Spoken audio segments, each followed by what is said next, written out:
burkinabé à qui il a remis un manteau qui ne lui est jamais retourné. Il a traité Alassane de voleur.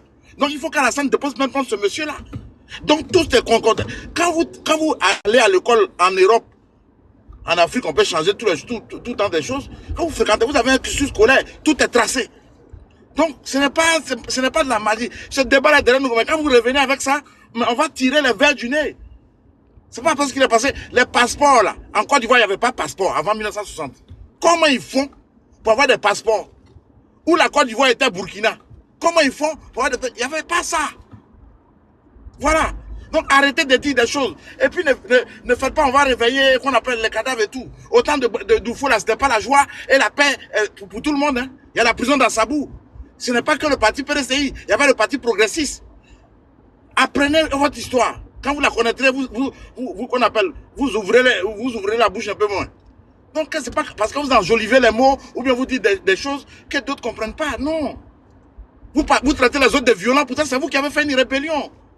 Et vous dites, non, M. Alassane n'était pas candidat, la tête n'est pas tombée sur la tête d'Esvan. Si, il y a une rébellion qui est arrivée pour justifier, parce qu'à chaque fois qu'on partait à la table de négociation, c'était la candidature d'Alassane qui était débattue.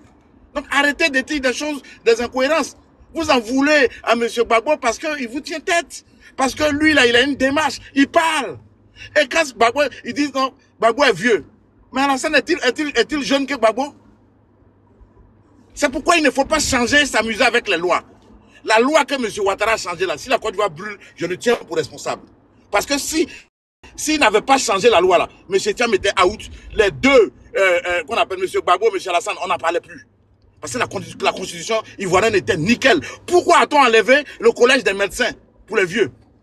Vous pensez que c'est Johnny qui va faire ou bien c'est vous qui allez là-bas. Vous dites, vous ne regardez pas Johnny, mais vous débattez si c'est tout de Johnny. Mais quand Johnny insultait, qui regardait? Ah, c'est les gens des PPAC là. Eux-mêmes, je ne suis pas de leur parti, mais bon, je suis vraiment un babouiste convaincu. Parce que j'aime les gens qui ont l'art de la parole et qui sont dans la démocratie. M. Gbagbo n'a jamais pris les armes contre son pays. Tous ces maudits qui ont éventré les ventres de qu'on appelle de leur pays, éventré, qui ont balafré le pays. C'est eux qui se donnent en longueur de journée à donner des leçons. Mon frère, le vrai débat là, c'est comment les Africains, parce qu'aujourd'hui là, c'est interdit d'être pauvre en Côte d'Ivoire. Parce que tu payes ton terrain, quelqu'un d'autre peut faire CD. C'est de ça qu'on parle. Quand des fonctionnaires fainéants et paresseux n'ont pas la force d'aller vérifier les choses des villages, c'est comme ça que ça se passe. Et un représentant du ministère, il vient sur un plateau pour dire débrouillez-vous. Si tu n'as pas l'argent pour faire, il faut... Ah bon, on n'a pas le droit d'être pauvre? C'est quoi ça? On vous parle de ça, vous parlez d'autres choses. Les gens qui sont en Europe là, qui n'ont rien fait là, c'est parce qu'on vole les terrains qu'ils font rien.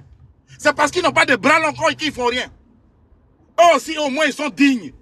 Ils ne veulent pas qu'on fasse comme Solo Gouti là. Regardez-moi cela. Celui qui a fait 20 ans, a fait 30 ans. Parce que vous choisissez de sacrifier la vie de vos enfants. Vous n'économisez pas. Pour quand ils arrivent à l'université, pour qu'ils continuent l'université. C'est pour ça que vous construisez des trucs et tout, qu'on appelle... non, la vie là, c'est un choix. Il y a d'autres qui ont choisi de payer des pavillons ici. Et puis de donner l'avenir à leur famille. Parce que tu as construit... Monsieur Song, vous avez 30 minutes pour chuter. 30 secondes pour chuter. Apparemment, je pense qu'il a un problème de réseau. Donc, on va donner la parole à Monsieur Boba. Monsieur Boba, rebonjour et veuillez ouvrir votre micro. Ok, merci encore le frère pour la parole. De telle ignomité. Mais le gars, il parle toujours apparemment. Ok, donc il est venu là vociférer avec... Allô, on m'entend? Il avait un problème de On réseau. vous entend, allez-y. On fini vous de entend, parler là. allez-y. Ok, donc je disais que le monsieur est venu vociférer, raconter toute sa colère. C'est pas trop qu'est-ce qu'il veut qu'on en fasse parce que si vous êtes autant fâché, autant...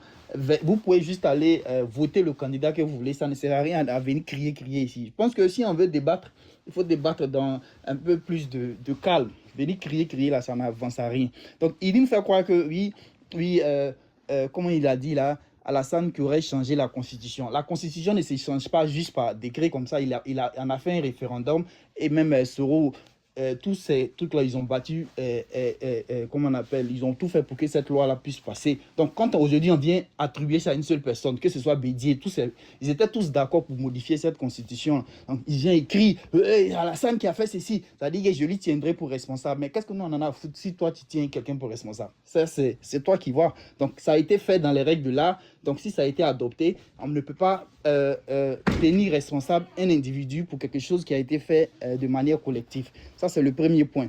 Ensuite, il nous fait croire que oui, les problèmes du foncier, comme si c'est des problèmes qui sont nés hier. Ça dit que tout d'un coup, d'une baguette magique, M. Ouattara devrait changer tout et en même temps, d'une baguette magique, tout doit changer. Alors que c'est des problèmes qui sont bien profonds. Si on veut les régler de manière, ça dit que si on veut être plus froid pour régler ces problèmes, on doit enlever toute politique dedans, parce que j'ai l'impression que les gens veulent politiser le problème, alors que c'est un problème qu'il faut aller bien plus loin pour comprendre les tenants et les aboutissants. Venir crier pour faire croire que oui,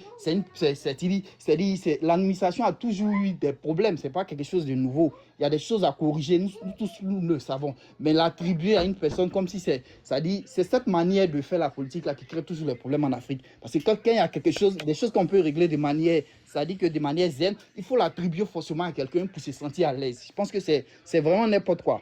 Donc, le problème de la Côte d'Ivoire, quand on nous dit que oui, qui a envoyé la violence en Côte d'Ivoire, mais M. Gbagbo est le premier qui a envoyé la violence en Côte d'Ivoire. En 92, lorsque les marches contre Oufoué, je pense qu'il était le responsable de ça. Donc, on vient faire croire que la violence est née de Ouattara. Je ne sais pas si, je sais pas à quelle période lui il a pris les problèmes de la Côte d'Ivoire, mais c'est qu'il a manqué un gros épisode. Parce que quand Gbagbo, dans ses soi-disant luttes, il menait la vie dure à Oufoué. Il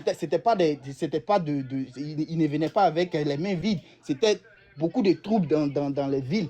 Donc, enfin, quand ils disent des choses, parce qu'aujourd'hui, ils veulent prendre une posture des gens sains alors qu'ils oublient les passés, ça, c'est vraiment déplorable. Je pense qu'il faut comprendre, il faut connaître plutôt son histoire avant de vouloir venir donner des leçons aux autres. Parce que l'histoire de la Côte d'Ivoire, nous la savons tous, il ne faut pas venir falsifier aujourd'hui, parce qu'aujourd'hui, on se sent trop pro-Gbagbo. Et puis même, comme quelqu'un l'avait signalé plus tôt, ça dit qu'il y a l'impression que les pro-Gbagbo, même, les idéologies, ça dit qu'en réalité, ils ne sont pas dans les idéologies. Vous devez être plutôt, ça dit vous devez changer même votre histoire de qu'on serait. La démarche est tellement fausse, ça fait que ça crée même les problèmes avec même les partisans, parce que les partisans même ne savent plus où aller.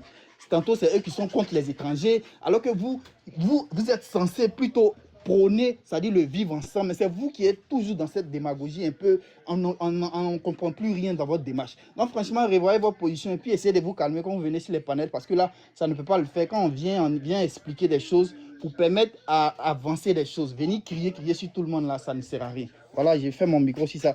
Je pense que je vais descendre sur ça. Merci à vous encore de m'avoir donné la parole. Merci beaucoup.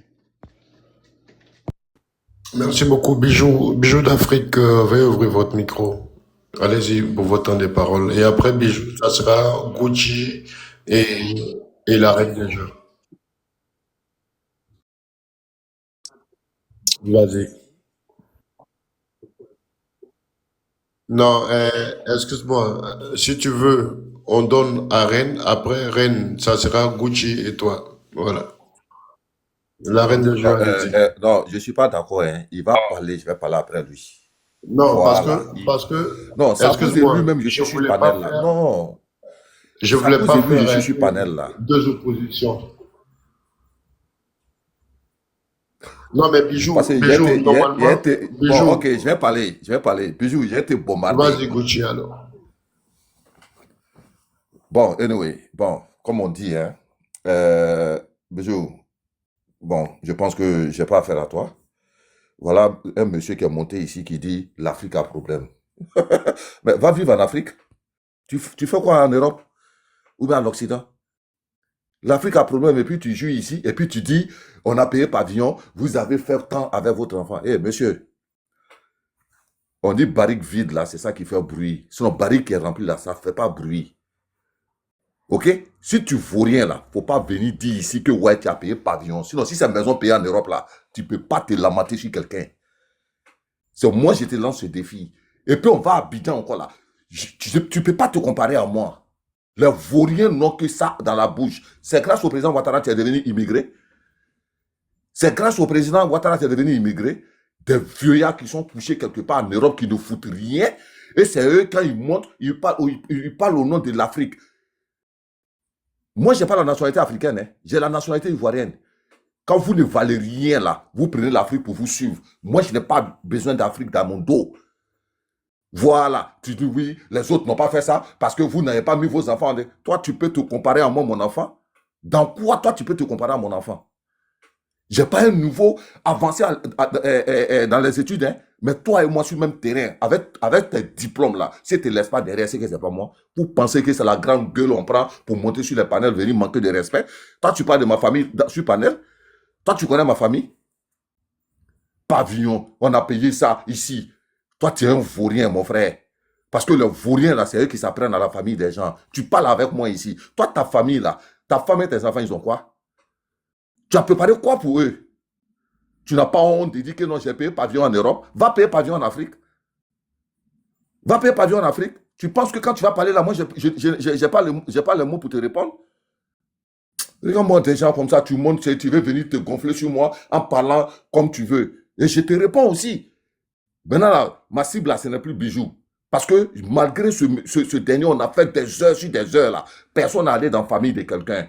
Mais quand les lâches montent en disant l'Afrique, là, et les lâches, là, c'est à la famille des gens, ils s'apprennent. Toi, tu vas venir te lamenter ici. On parle de Gbagbo Laurent. Et toi, tu es enfant de Gbagbo.